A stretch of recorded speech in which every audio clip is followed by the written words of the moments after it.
SB19, minura ng mga tao sa Bench Body of Works live performance nila. Patay tayo dyan. Damn! Basta sabihin ng iba, hindi mo kaya. Maniniwala din sila, huwag kang magduda. Yo, check mga kanoknok paputok. For today's video mga tol, pag-uusapan natin itong performance ng SB19 sa Bench Body of Works Damn live performance na in-upload ni Miss O. So maraming mga nag-upload dyan ng mga full video. So if you want to watch, you can visit yung pinaka-full video niya. But this time mga tol, I'm going to react dito sa gawa ni Miss O. Medyo naku-curious lang ako kasi na-shock daw ang mga tao, something like that, or shock at SB19. Casuals, shock at SB19. So when we talk about casuals, siguro yung mga nanonood, yung mga tao naman. So, okay? Hindi ko na para patagalin, tara. Silipin natin.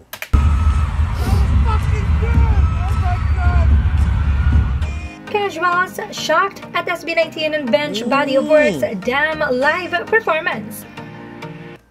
Siguro mga tol, reaction lang yun. Napamura or what the fudge? Something like that, no? What the heck? So, reaction ng tao na talaga namang kinikilabutan sa performance level na ibinigay ng SB19.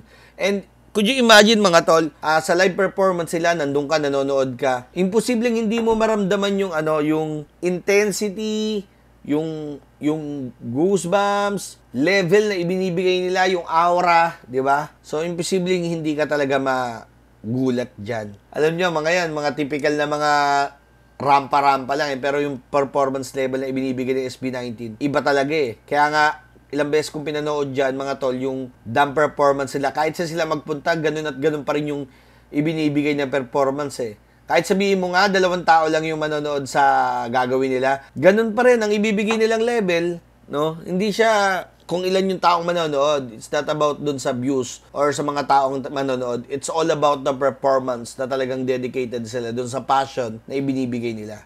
So, siguro yun. Kaya napamura yung mga tao. Shoutout kay Miss O! Miss O! This is the SB19 effect. Listen closely to the voice caught on the video.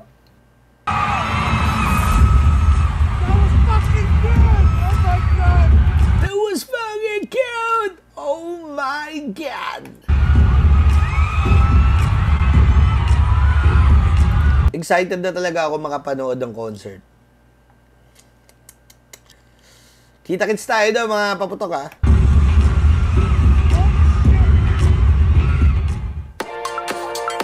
Okay. Not GM Fiang related. Syempre, fan siya ni GM tsaka ni Fiang. Kasi wala pa sila. Pero OMG, angas ng SB19. Kulang sila nakita mag-perform. Pero I'm amazed. I can see na why madami silang fans. JM Fiang Runway Debut. Could you imagine mga tol? Ito yung sinasabi ko. Na katulad nung nangyari sa akin mga tol, nung nakita ko yung istorya nila, behind sa passion nila and skills na meron sila, naging interesado ako. Tol, mas matindi yung nangyari dito sa taong to. Bakit? Kasi she saw the performance ng SB19 live. So there's no reason to check kung ano ba yung mga buhay-buhay nila. It's all about dun sa mismong nakita mo. So kung na-amaze ka dun, well, Linda, Chicha, para sa akin mga paputok, no? Linda, I suggest no SB19 more. Magugulat ka sa mga istoryang malalaman mo. Magugulat ka, ma-amaze ka, papaiyakin ka, and possible mabuhay yung mga pangarap na gusto mo makuha, pero nalilimitahan ka na dahil sa edad na meron ka. Do you get what I mean? Promise. You better check kung ano yung mga tinding istoryang SB19. Bawat isa-isahin mo. Tiyagain mo. Walang problema. Kung kaya mong isa-isahin mo. Pero maniwala ka sa hindi, magugulat ka sa mga istoryang meron sila. And even as a whole group, di ba? Magugulat ka. Baka sabihin mo, thanks so much. Isa ako sa naging saksi ng live performance nila sa Bench Body of Works. So, yun yung pwede maging instrument na yun to know yung mga pagkatao nila.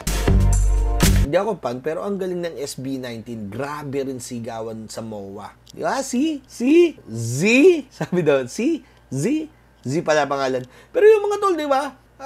Marami nagugulat eh. Kailangan lang talaga silang makilala pa.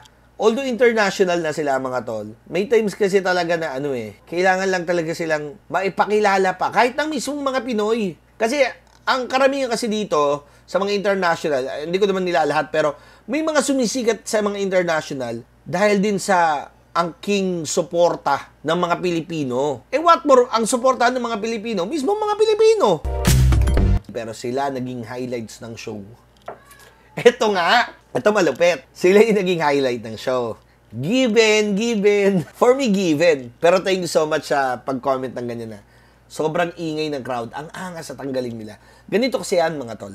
Pag nalaman ng mga 18 na ang SB19 ay nandoon sa bench body of works, as long as na pwede ang mga 18 manood doon, they're going to go dyan sa mismong event na yan. May bayad o wala, patay ka lalo pag wala. Talaga dudumugin yan. Kung may bayad man, well played, SB19, 18, medyo smooth talaga yung mga bulsa nila. Paalala lang ha, si Estel, isa sa mga miyembro ng SB19 o sabihin na natin na siya ang dugo na itinulo sa puno para tumubo.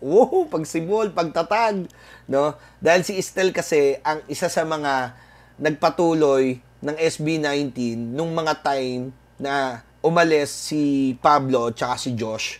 Dahil si Josh nga hindi naka-attend sa training sa kadahilan ng nasira ang tren papunta doon sa venue ng training nila. Pero nung time na yun, tinanggal si Josh and si Pablo naman, he decided na hindi na rin magtuloy dahil nga tinanggal niya si Josh. So, ganun yung connection ng dalawa. Malaki yung tulong ni Estel. Nagpatuloy pa rin siya sa pangarap niya sa mga music video ng pagsibol, sa pagtatag, dugo niya nga yung itinulo sa puno eh. Pakita ko na lang dito yung clip para at least may idea kayo. Hindi naman tayo makaka-copyright siguro doon, no? Si Estel, mga tol, kaya ako naisingit, siya po ay front act ng isang concert dito sa Pilipinas na narinig ni David Foster. When we talk about David Foster, mga tol, isang legendary producer, music producer, Celine Dion, Charis Pimpenko. And then after noon nagpa-practice ng front act si Estel, biglang umakyat si David Foster.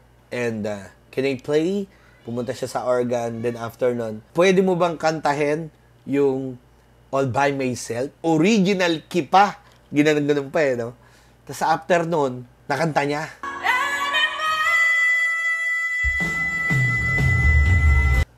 Sabi ni David Foster, pwede ka ba mamaya kumanta? Do you want to perform just tonight? Dinala niya ako.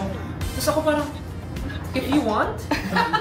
Imagine nyo, from front act, on the spot, naging main ka na.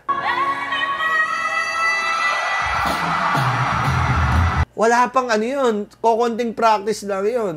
Diba? So, ganon katindi ang king galing ng SB19. So, individually, meron niya mga yan. Kailangan nyo lang ma-dissect. So, thank you so much sa mga ganitong mga tao na nakaka-appreciate sa SB19. Kasi galing talaga ako dyan, mga tol. Kaya nung unawaan ko na no need to hate yung mga taong ayaw sa kanila. All you have to do is kailangan mapaunawa mo sa kanila na kailangan mapanood nila at makilala nila to. Yun lang naman eh. Huwag ka na makipag-argue kung ano man yung mga sitwasyon na dapat pagtalunan. Kung ayaw nila, huwag mong pilitin. Kailangan mabigyan natin sila ng way para masilip nila ang SB19. I have to give it to SB19. I've seen them perform live 2 times na. Hanip sa vocals and dance routine. Diba? Sabi sa inyo, mga tol, no? Yun naman mapapansin talaga dyan eh. They brought the house down when they performed, when they returned to the stage for their catwalk. Lakas ng energy ng crowd sustain. Grabe! Bench body of work! Not a fan of SB19, but I appreciate them. Magiging fan ka rin. Subukan mong saliksikin ang buhay nila. Maniwala ka sa akin. Tingin ko, when they burst to the scene, nag-level up and song and dance ng local artists kasi a new standard was introduced. Parang walang petiks ang SB19 kahit na promo performance. That's what I'm talking about. Kahit sabi mo promo performance, 100% ilalabas nila yan. At kapag ka 100% performance, isang tao dyan ang naaalala ko, si Francis M. Na ang sabi niya, isang tao man ang nanonood at 1,000,000 ang nanonood, same performance. Sobrang solid.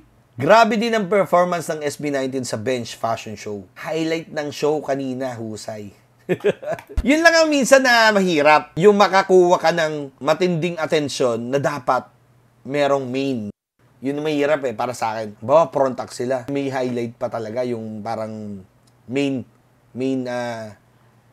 act. Natabunan mo yung main, hindi pa nagpe-perform. Yun kailangan, hindi ko alam kung paano i-handle yun.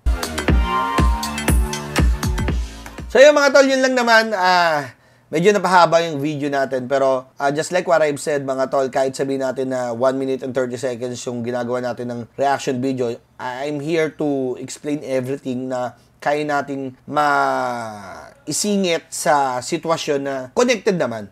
No? So, thank you so much sa lahat ng mga nagulat. Tuloy lang, marami pa kayong dapat malaman kung talagang gusto nyong malaman. So, congratulations again, SB19, sa pagkagulat sa maraming casual na tao dun sa bench body of works. Maraming salamat, natuloy si Buko Thank you so much. My name is Tok Paputok. Tara, bones tayo. Bukas ulit. Peace out.